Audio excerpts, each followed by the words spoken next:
दिल्ली के मुख्यमंत्री अरविंद केजरीवाल को प्रवर्तन निदेशालय यानी कि इन्फोर्समेंट डायरेक्टरेट ने गिरफ्तार कर लिया है। उन पर आरोप है कि दिल्ली सरकार ने 2020 और 21 में जो नई शराब नीति लागू की थी उसकी जानकारी उन्हें पहले से ही थी और उन्हें यह भी पता था कि इस शराब नीति के जरिए शराब कारोबारियों को फायदा दिया जा रहा है। नमस्कार, मैं हूं आपके साथ में भूपेंद्र सिंह और आप रिपब्लिक सागर मीडिया के साथ में।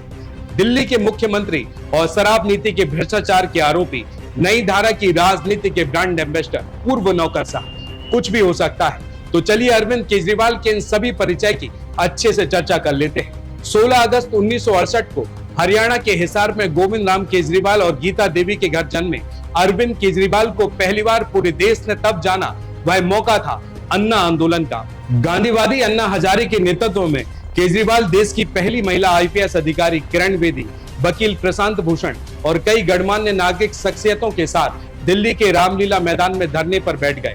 वह वर्ष 2011 का था। लोकपाल कानून लाने की मांग के लिए हुए धरने को देश भर से समर्थन मिला। विदेशों से नौकरियां छोड़ कर लोग भ्रष्टाचार विरोधी कानून के समर्थन में आ गए। और अब विडंबना तो देखिए कि आज उस आंदोलन का चेहरा रहे अरविंद केजरीवाल भ्रष्टाचार के आरोप में ही इन्फोर्समेंट डायरेक्टरेट की गिरफ्त में है। अन्ना आंदोलन के दबाव में सरकार ने जन लोकपाल विधेयक का ड्राफ्ट तैयार करने के लिए समिति का गठित किया था, तो अरविंद केजरीवाल को उसमें शामिल किया गया। लेकिन मसौदा बना तो सरकार ने उसे खारिज कर दिया। फिर केजरीवाल ने खुद राजनीति में उतरने का फैसला किया। उनके इस फैसले से अन्ना की अगुवाई में बनी टीम बट गई। इस बीच 26 नवंबर 2012 को आम आदमी पार्टी का गठन किया गया और अरविंद केजरीवाल इसके संयोजक यानी कि प्रमुख बने। राजनीतिक दल के गठन के साथ ही केजरीवाल ने अन्ना हजारे से दूरी बना ली और ठीक अगले साल यानी कि 2013 में दिल्ली विधानसभा का चुनाव हुआ और आम आदमी पार्टी ने अपना पहला चुनाव यहां से लड़ा और पहले ही दाव में आम आदमी पार्टी ने 70 सीटों वाली दिल्ली विधानसभा में 28 सीटों के साथ दूसरी सबसे बड़ी पार्टी बनने की उपलब्धि हासिल की। अरविंद केजरीवाल उसी कांग्रेस पार्टी के समर्थन में दिल्ली के मुख्यमंत्री बन गए, मुख्य रूप से जिसके खिलाफ अन्ना आंदोलन में भ्रष्टाचार के गंभीर आरोप लगाए गए थे। लेकिन वह सरकार ज्यादा दिन तक नहीं चल सकी और केजरीवाल ने 49 दिन बाद मुख्यमंत्री पद से इस्तीफा दे दिया। अगले वर्ष यानी कि 2014 में लोकसभा चुनाव आया। अरविंद केजरीवाल की आम आदमी पार्टी ने देश की 400 सीटों पर अपने उम्मीदवार उतारे। केजरीवाल ने खुद वाराणसी से यानी कि भारतीय जनता पार्टी के प्रधानमंत्री पद के उम्मीदवार नरेंद्र मोदी के खिलाफ चुनाव लड़ा।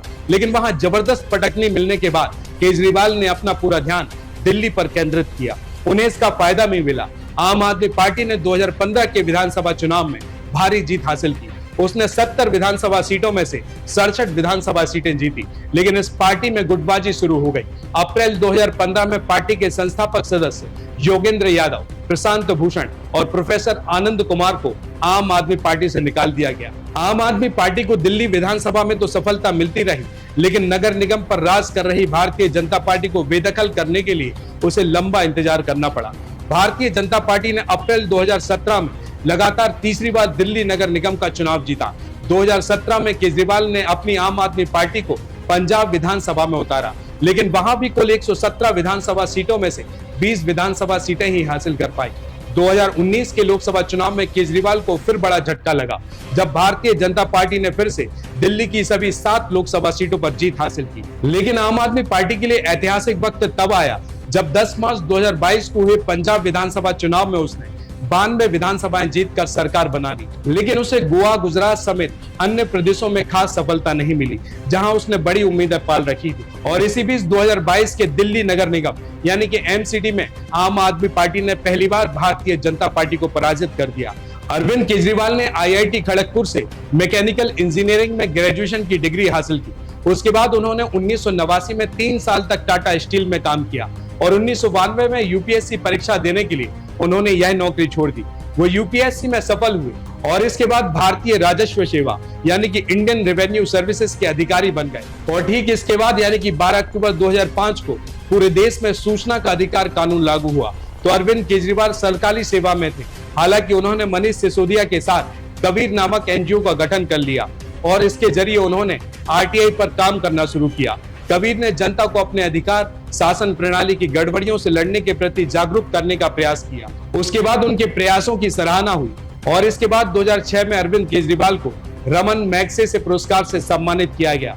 तो वही अवार्ड मिलने से उत्साहित अरविंद केजरीवाल ने फरवरी 2006 में आयकर विभाग के संयुक्त आयुक्त यानी कि इनकम टैक्स डिपार्टमेंट के ज्वाइंट कमिश्नर के पद से इस्तीफा दे दिया और आरटीआई के पूर्णकालिक कार्यकर्ता बन गए। उन्होंने रेमन मैग्सेसे पुरस्कार के रूप में मिली रकम को कॉपर्स फंड के रूप में इस्तेमाल करते हुए पब्लिक कॉज रिसर्च फाउंडेशन के नाम से एक एनजीओ की नींव रख दी। अरविंद केजरीवाल 1999 में ही परिवर्तन नामक संस्था की स्थापना कर चुके थे। दिल्ली में सुंदर नगर इलाके के दफ्तर वाले इस संगठन को खड़ा करने में अरविंद केजरीवाल को मनीष सिसोदिया का भरपूर साथ मिला। तो वहीं परिवर्तन संस्था का गठन आम लोगों को सार्वजनिक वितरण प्रणाली, सरकारी कामकाज, कल्याणकारी योजनाओं, इनकम टैक्स आदि में भ्रष्टाचार और बिजली पानी जैसी समस्याओं से निपटने में मदद करने के उद्देश्य के लिए किया गया था। संस्था ने इन मुद्दों पर कई कदम उठाए और अलग अलग विभागों में भ्रष्टाचार उजागर किए। और जैसे कि हमने पहले ही बता दिया है कि 2005 में अरविंद केजरीवाल और सिसोदिया ने एक और संस्था यानी कि कबीर का गठन किया था और इसके बाद 2006 में पब्लिक कॉज रिसर्च फाउंडेशन का गठन किया गया। तो इस बार अरविंद केजरीवाल और मनीष सिसोदिया के साथ एक और नाम जुड़ गया, अभिनंदन सीकरी। और इसके बाद प्रशांत भूषण और किरण बेदी भी इस संगठन से जुड़े। दोनों को फाउंडेशन का ट्रस्टी बनाया गया और इन सभी में सिर्फ मनीष सिसोदिया ही केजरीवाल के साथ बचे। वो नई शराब नीति के मामले में पहले से ही जेल गए और अब अरविंद केजरीवाल भी तिहाड़ जेल पहुंच गए। रिपब्लिक सागर मीडिया को सब्सक्राइब अवश्य करें और आप हमारी आने वाली सभी वीडियो को देखना चाहते हैं तो आपको उसके लिए घंटी जरूर दबानी पड़ेगी ताकि आपको सभी वीडियो की नोटिफिकेशन समय समय पर मिलती रहे। रिपब्लिक सागर मीडिया पर जो भी वीडियो आएगा वह सच की कसौटी पर कसकर ही आएगा।